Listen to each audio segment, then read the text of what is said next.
they need to round out around Grumtra, if they're going to go for that pick, needs to be very precise and needs to be able to burst the target down if they want to make sure they use it to their advantage. And, well, as we get into this draft, you can see Celeste, going to be the first pick, Catherine and Grace being banned away. SK Gaming, we know they're more than happy to go into a Celeste. They pick up the Black Feather. I actually really want to see this be in the lane because it's one of those heroes that Kvalifar can play exceptionally well, is a great counter into the Celeste, and you can still pick up something for Tyrus that he can also make a huge impact on. Lyra going to be banned away as well by SK Gaming. They're fed up of that sustain, and there's the Idris ban, making sure that they can't flex that Black Feather as easily. Yeah, Keanu had a great game last game on Lyra, especially during that Kraken secure. He put his bulwark and stopped the Grumcha charging in and made SK able, or made G2 able to secure that Kraken. The Idris ban, it can Kvalifar off of his most comfortable heroes. That's a great strategy coming from G2 because Kvalifar has been the pillar for this team as far as these last 2 weekends. So if he's not on a character or a hero that he can perform very well on, you're already taking so much away from SK. Right, well, Cruel has been locked on in here for Dark Potato. He wants to be aggressive in this one. The Lance was picked up by SK as well. This is something that we were talking about being a really important pick for both of these teams in this series, and it's going to go into the hands of SK this time around. Obviously, we saw Kval playing that in the lane earlier on today in their semi-final, but it seems like in this series, they can't really mess around with the picks as much. Yeah, I still think that the Black Feather would be best suited in the lane, especially with the Kroll there. Kroll can get into Black Feather's jungle pretty easily with the Arden assists as well. So Arden, I was going to say they needed to go for either Arden or Finn on the side of G2, but now SK, they can go really wherever they want with this. They have a lot of options. They can put Tyrus on one of these mages if they want to have that massive CP threat coming out of the jungle, and just put the Lance into the captain role and have Kvalifar be the Black Feather. And it is going to be a Petal coming out to counter the Kroll. Can also counter the Arden a little bit here, and the only thing they really have to worry about with the Petal is going to be the Celeste, but Black Feather's there to deal with that. Yeah, absolutely. It kind of counters in both the carry and jungle position. What are your thoughts on these drafts coming out here, Zoro? I mean, what I'm looking at right now is if SK doesn't get a huge advantage mid-game, they're going to lose the late game really hard just because Celeste is extremely strong against Petal and can eliminate her minions very easily. On top of that, Arden is actually a great pick against Black Feather. There are only so many sorts of peeling tools in Vainglory. There is healing, there is barriers, and there is CC. Black Feather is great at avoiding CC because of his Rose Offensive. So you avoid getting a CC composition against him. You just go for the barrier to peel for the Celeste, and that's exactly what Arden does, with the exception for his Gauntlet that can also be used for CC. Yeah, so the Gauntlet will be very important on this one, but it's more about how he can use those shields to protect his carries. What are your thoughts on this one? How do you expect this game to play out? I expect the side of SK to be very aggressive early on with this Petal, try and shut down the Kroll, and then try and focus that advantage up into the lane in order to get Black Feather ahead. Early on, Black Feather's going to do great in lane against the Celeste, but if he gets to the late game, like Zoro said, if they have any sort of advantage, SK should take this. All right, it's time to get on into the third game of our final. Hashtag Vainglory on Twitter. It's SK Gaming against G2 Esports, and it's time to jump on into the map.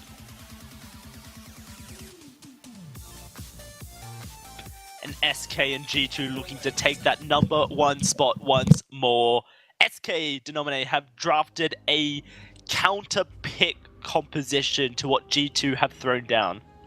Yeah, all around counter picks actually. Obviously the Black Feather's so good into the Celeste, the Petal's so good into the Kroll, and then Hegman, if he can use the Githian wall properly and stun Keanu Nakoa out of a gauntlet, or at least even reposition it so that his teammates don't get caught up in an unfortunate situation. You know, all around I see this composition can work, and they are starting up this Elder Treant now, and there is no contest from G2 here. So overall, a good start for SK, but it started good for them last game too. Almost like the two elements of these teams have come up and are going to be tested outright. SK's macro game and drafting ability up against G2's mechanical prowess and ability to hyper carry this hyper carry their carry. Hundor would have worked just fine. This guy is a god on the Celeste. We've seen it time and time again. And SK really going to have to shut him down. Yeah, SK gonna have to make sure that Hundor doesn't get to the point he did last game on Celeste. Obviously, those huge Heliogenesis supernovas. Oh, a good route out of this Hegman, though. Yeah, Hundor in a bit of trouble here. Cavalifar looking to move on in and break those Heartthrob stacks with the on point. And Fate of Heart would kill Hundor, but too risky to just straight up tower dive when you can't see him. Bit of lane pressure does mean that Cavalifar are going to get a lead in CS. Yeah, so far Cavalifar taking the edge early, but we know Celeste doesn't come on until much later in the game. Very far away from that level 8, and even further away from that 4 offensive items. Kananakoa's in trouble here. They're looking for first blood, though. and they're going to get it. Cavalifar dives on in, and able to take that one away. An early lead for SK. That's exactly what they need if they're going to have a chance to win. Hunter going to get impaled. Tyrus dives on forward, trampolining, and he's going to get the kill. SK 2-0. The pressure has been brought to game 3. Yeah, it absolutely has been Dowsey, and 1 kill apiece for Cavalifar and Tyra's. Overall, a beautiful start, 100% kill participation so far up in the lane, and now it is Tyra's turning his attention onto this Krull. Gonna have to get away, uses the trampoline to safety, but moves back on into a core collapse. That is so risky from Tyra's. What was he thinking? Cavalifar trying to do his best, but now he has to disengage. Hegman with a good Gippian wall will stop up Cavalifar from falling down. On point. He still, no, couldn't quite see it, wasn't in range, and now Cavalifar is dead. Cruel will make light work. It has all been reversed. SK's hard work and 2 quick kills. And now everyone, I think, is tied up. Very even. Yeah, so far a good answer back from the side of G2. Hundor level 3 has some additional crystal power built up now. And Dark Potato working into that tension bow. That's kind of really where the Krull can start to take off, is that big upfront burst of damage when paired with that Deadsman's Rush. And it is now just Hundor pushing back SK, looking for some safety here. Obviously, Petal has a huge advantage over the Krull, but the Celeste has a pretty sizable advantage over Tyrus, so he does have to be very careful when he's here in the lane. Right, in the late game, a Supernova should be able to take out the minions. Cavalifar, that's a cool collapse onto him. An impale onto Hundor, though. It's going to be SK looking to re-engage the fight. Tyrus wanting to get on in range those minions, not quite finding the damage just yet. SK. Can they keep the pressure up, I guess, is the question. Hegman's impales have to be on point. Yeah, they absolutely do, and so far we haven't seen them landing, but just as I say that, there's a double that lands onto Hundor and Kiana Nakoa. But locking targets up and allowing Petal the safety is really the win condition here, because as we talked about, that Celeste in the late game can just obliterate the minions or just go right onto Petal herself. So we'll have to see as this game goes on. It is now SK looking to shop, though. Yeah, it is, and it is going to be Serpent's Mask picked up first here for Cavalifar on this Black Feather in the lane. Tyrus, will he go Frostburn or Shadowglass, I guess is the question. You have to think that in this game, a Frostburn could be pretty good just due to the fact that you're up against Krull. Yeah, absolutely. Keeping Krull back is an absolute key point in how Petal is going to be able to survive these fights. So the Frostburn would make the most sense, and then probably into a Broken Myth thereafter. But now Krull rotating into the lane. Hell's Heart not quite available, but Spontaneous Combustion for Tyraz is ready to go. It is just going to be Kiana Nakoa recalling to pick up that Fountain. Yep, Fountain will be picked up this time in a decent position. Kiana Nakoa has had a bit of trouble with these Fountain timings, but these backports does mean SK once more going to move into position to take this turret, and first turret will go to them. Bad rotations from G2, opening up the door to SK. Yeah, so far SK in a comfortable spot. They aren't really as far ahead as I would like to see out of Tyra's on this Petal, but they definitely can get to that point. Infusion picked up for Cavalifar, looking to find some damage. Yeah, lots of damage over to Dark Potato, but no real way to follow it up. Maybe SK turn towards this gold miner. Sitting 2/3 full at this point would provide a pretty hefty gold payout now that it provides a 400 per member rather than 300 when it's at this stage. It's basically the old gold miner payout. So SK could start it up, but with G2 in position, they would have to be ready to fight. Yeah, and I'm not sure they're at that point yet, but you know, as far as SK goes, they need to find something. Both Tyras and Kavalif are early infused here, and they are looking to get a Crystal Sentry, but I don't know if that's really enough to make use of your infusion. They need to find a fight or a gold mine here and really push the side of G2 back. Oh no, Hegman's in a lot of trouble here. Gonna be Kavalifar diving forward onto Hundor, blocks up the core collapse. Hundor now trying to run Kavalifar, trying to get on top of him, trying to find the execute. Can he get it? Yes, he can. Hundor finds the first, and now it's Dark Potato the second to go through. A double goes onto Kavalifar, and SK able to turn Hegman caught out into an advantage for them. Yeah, it really, you know, was so close. Hegman was almost dead. As we get into this replay, we'll see here, Hegman drops so low, stunned up, but he gets out, the fountain goes off, Kavalifar finds Hundor over here on the back line, and then it is Tyra's cleaning up some additional damage as Kavalifar turns his attention back to Dark Potato. 2 kills there for SK, and, you know, turret was already down, but they do secure themselves a gold mine. Now, 2,400 gold in the lead. SK is in a pretty comfortable spot as long as they can keep Dark Potato and Hundor down. Yep, that level 5, level 6 infusion making work for SK. They found their investment there for sure. Now how far can they continue to push this game? The Crystal Sentries respawn. They've taken down 1 life already. SK likely to continue rotating into the jungle to threaten that so that they can continue fighting G2, and that's exactly what they do as we say so. Moving in, Crystal Sentry will just go down. G2 not even looking to contest it. 1 more life remaining on that Crystal Sentry. Yeah, 1 life to go, and that is not a comfortable spot to be in, as obviously once that objective is finally taken down, it will give the side of SK free roam into the jungle. And, you know, again, SK, they have been really at the top of Europe so far for both last season and this season, but G2 making an incredibly strong performance in Game 1 and in Game number 2 could look to change that this week, Dowsy. Yeah, we'll have to see what happens.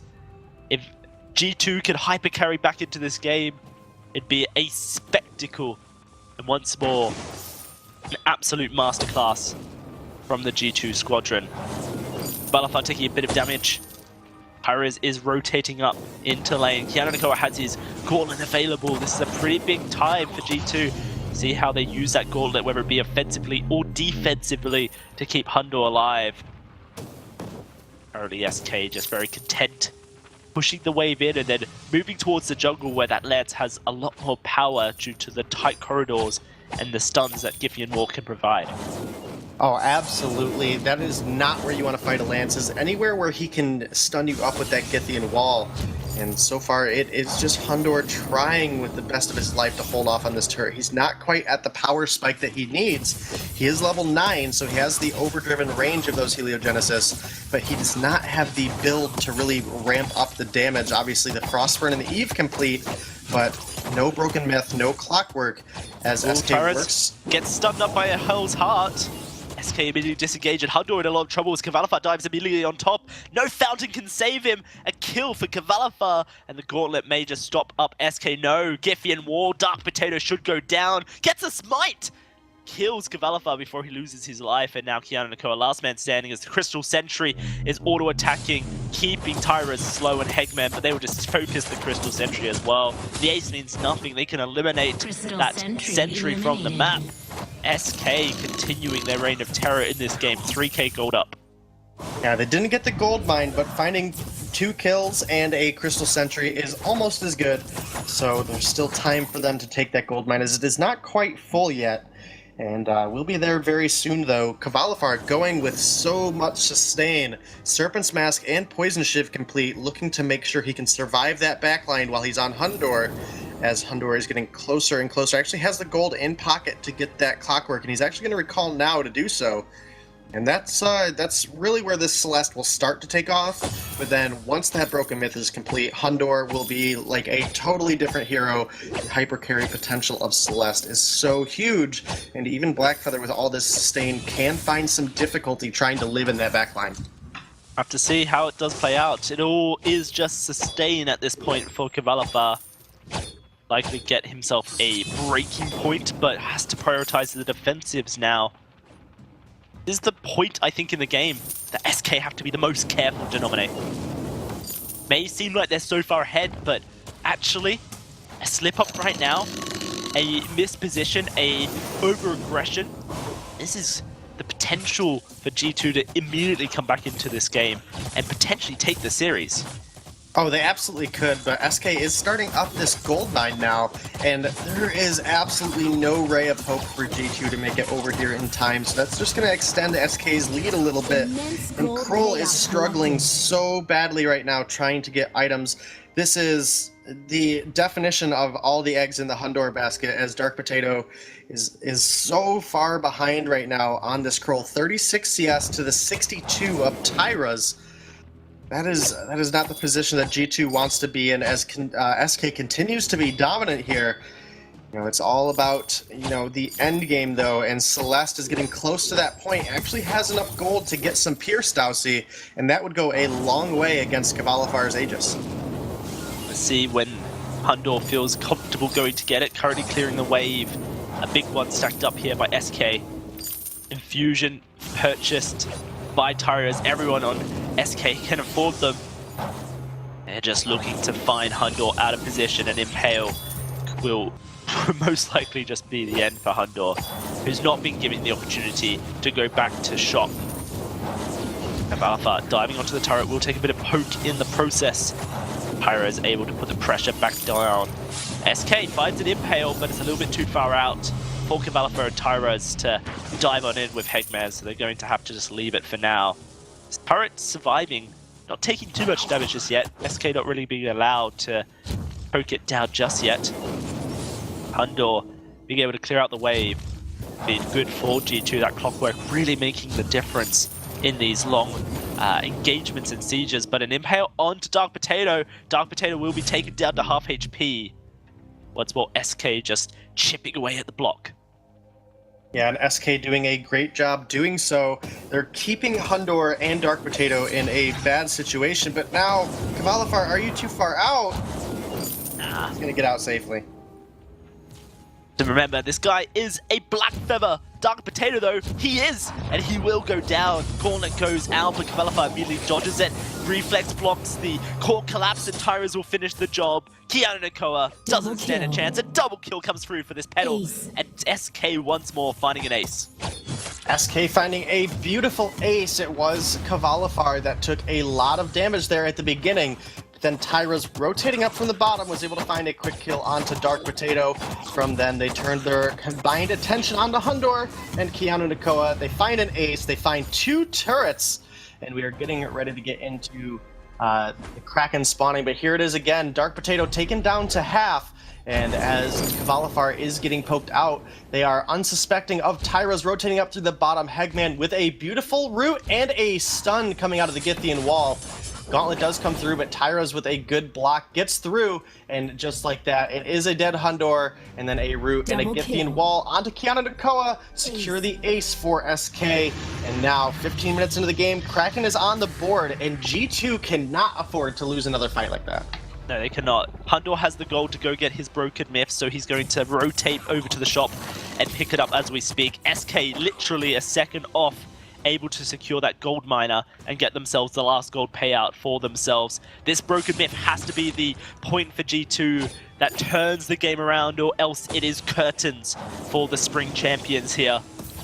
Pyra's on the sidelines giving damage and broken myth stacks over to G2. Now that the Celeste has hit the full damage, Petal becoming a little bit less threatening.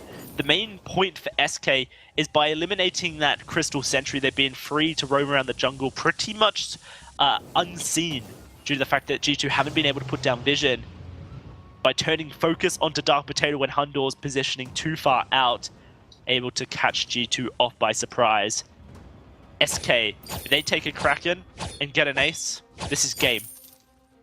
Oh, absolutely, Dowsey, and this is a really bad spot for G2 to be in. Fortunately for them, Hundor does now have this broken myth online, but if you look at his defense, this is the time, and you saw it last game, prioritizing the offense against another mage can work. But so far this game it has not, because Blackfeather just does so much damage when he gets onto that back line. And now G2 is here. They have to contest it. Hundor nice and far behind. Gauntlet going to keep Tyrus out of the fight for now. Cavalifar trying to get onto Hundor. Hundor trying to survive, but he gets bursted down. No! Fountain comes out from Keanu Nakoa far too late. And now Dark Potato will go down. A double for Tyrus. As Tyrus looking to make it a triple, looking for Keanu Nakoa, chasing down this Arden. The rest of his team will come in to make sure this kill does go over to SK. And they do give it to Tyrus as well. A triple kill, an ace for SK. They're going to look to move towards this Kraken, start her up, and get ready to finish this game. Yeah, definitely looking to be so, Dowsey. With the death timers the way they are, there's almost no chance for G2 to come through on anything here. But as we see this fight break out, Hegme comes over, does miss the root, but we talked about it just a second ago, Hundor does not have the defense, and once Cavalifar got onto that back line, it was the combined pedal damage and Blackfeather that was able to take her down, and then there was just nothing that Dark Potato could do by himself.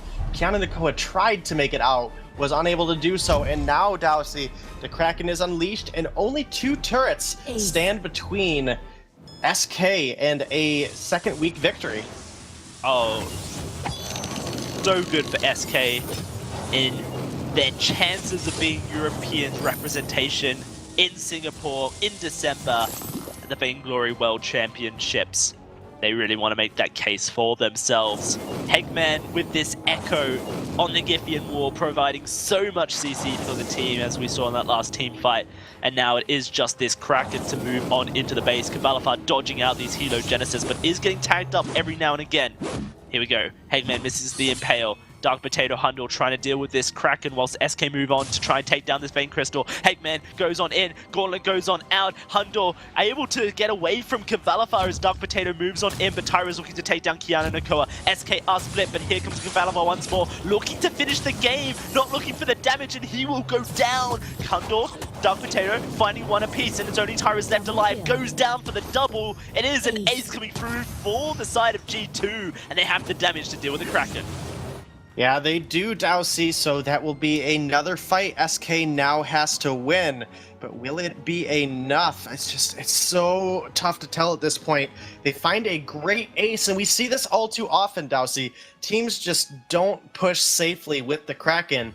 Ends up costing them an ace, and giving that gold over to Hundor has allowed him to complete a Metal Jacket. But as we get into this last fight, Hegman again with a missed Impale.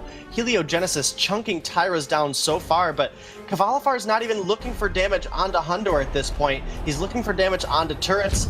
He does miss out on the From Hell's Heart, but just like that, 1, 2, 3, the attention is just too split. The stuns comes through onto Cavalifar. They turn their attention onto Hegman, and then it is just a lonely Tyra's that gets taken down by Hundor. And now, with this defense online finally for Hundor, they have a real chance of turning this game around.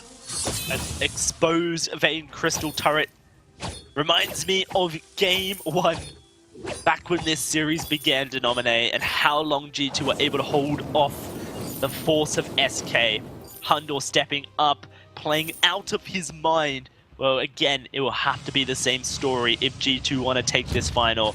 SK are so far in the lead, 7,000 gold in the lead, but that may not be enough to stop this hyper-carried Celeste. Yeah, well, we also do have to look at Cavalifar. He has the Aegis Complete and the Journey Boots, as well as working into either a Bone Saw or a Tension Bow for his fourth offensive item. But Dark Potato's caught out. This could just be it for G2. They can't afford these mistakes. Gauntlet will go down, but Cavalifar's through the Gauntlet walls looking for Hundor here. Dark Potato providing damage. Huge Solar Storm comes through. Kill goes over to G2, but Dark Potato falls in return. Tyrus now looking for the damage as Hegman keeps Hundor back. But Tyrus will be exiting the fight now, and G2 wanting to move forward for more. They want the kills, and Hegman has been stunned. He will go down for sure as he tries his best to echo, but the auto attacks from Celeste with that Julia's Light heroic perk just provides so much damage. And now with Kraken spawned back on the map, maybe Hundor can hyper carry his team. Yeah, he might be able to again. Letting Hundor get this defense was the worst thing that SK has done all day long. And, you know, it was off the back of, again, a bad Kraken push, just gave so much gold into Hundor's pocket. If they just would have focused on getting the kills, even just getting Hundor down, they would have been able to close out the game, but instead they separated their damage, and from there it was easy pickings for the side of G2.